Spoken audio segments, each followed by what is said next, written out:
Hey everybody, hey, welcome back. This is chapter 8, organizing and managing your hard disk. Let me go ahead and share my screen here for a second. There we go, and get to the command prompt a little bit, okay? You know, when we organize our systems and stuff, a lot of times what we're talking about doing is, backing things up or seeing what our structure of our commands are, okay? Now, in the GUI is a little bit easier because when we go in the graphical interface and stuff, we'll look at the exploring of the file manager and stuff, and we can see the folders because they're very visual, right? Okay. But here, if I just do a, like this here under my drive I, my student data, and I do a directory, I see a bunch of file names, and down here I see kind of these arrows, dir, and those are subdirectories, okay? I could also do what's called a tree command. So tree /?, what is it again? It says graphically displays a folder structure of a drive or a path. Now, it's not going to be the same graphically as the true GUI, okay? But if I said tree, and I didn't do anything else, the default tree would show, hey, I have a CIT40, I have a level 1, 2, and 3, a media, books, or whatever, a music, CIT40 MAR. I see just the folder structure, okay, there. And it uses its old version of what we used to do in the old days of graphics, right, where we use these kind of like branches to go off, okay? The graphical interface nowadays is much nicer than what it is here. But you can do that. The tree also has a switch called /f if I wanted to see the file names associated under it. So I could say tree/f, okay? And oh my gosh, okay, it scrolls right on through. So here's all, if I come back up, I still see all the things. So starting from the root directory, these are all the files that are in the root directory because they do exist there, okay? So we have all the files. And then my first folder, CIT40, doesn't have a file. Then I have level 1 has this file, level 2 has that, level 3 has that. Then I have the media books file that has 3 files. Okay. Music has all those files. Oh, and then CIT40 mark. Oh, there's the one that we used a couple of chapters back.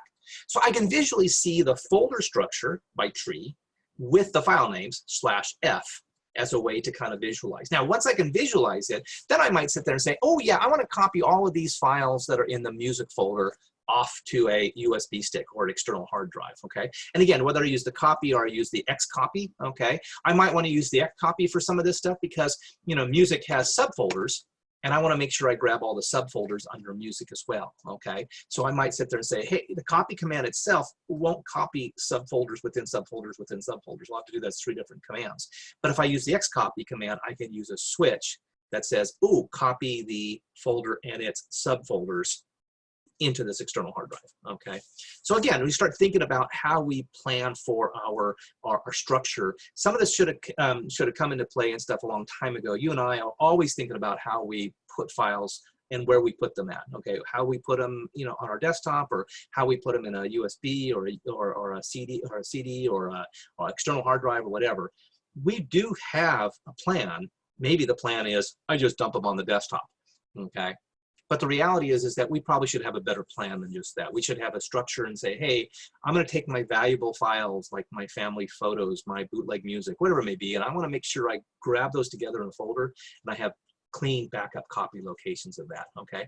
And so having that make directory, change directory, move directory, copy or versus Xcopy, whatever in folders, allows us to manage the drive itself. And again, whether I'm doing it from the command prompt versus the GUI, what's the big difference in this case?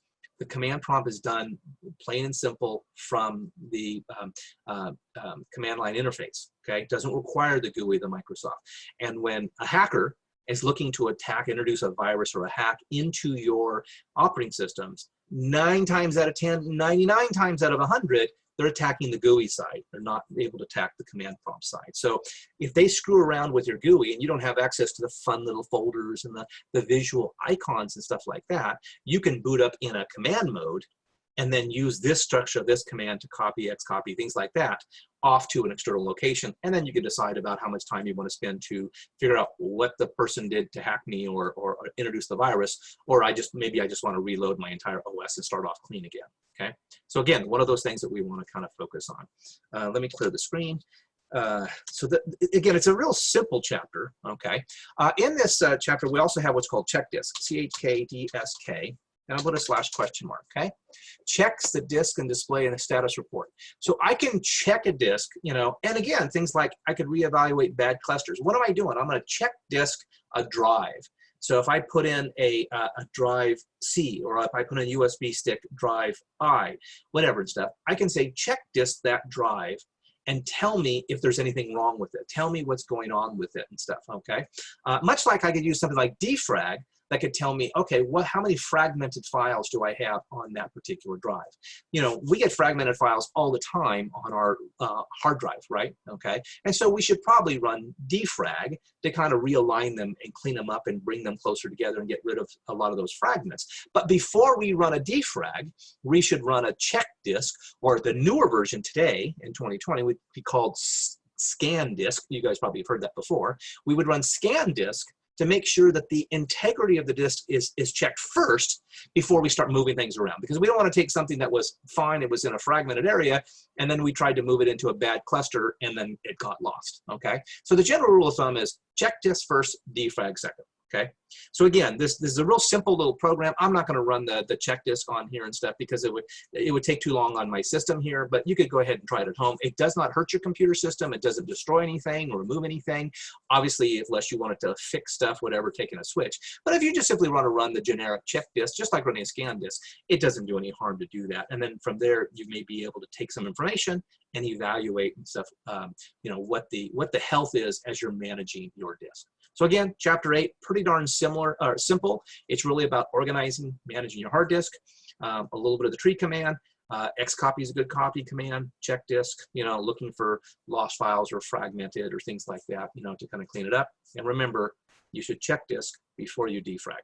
Okay, I hope that helps. Let me go ahead and stop sharing. And you go ahead and stop the recording and have a good day.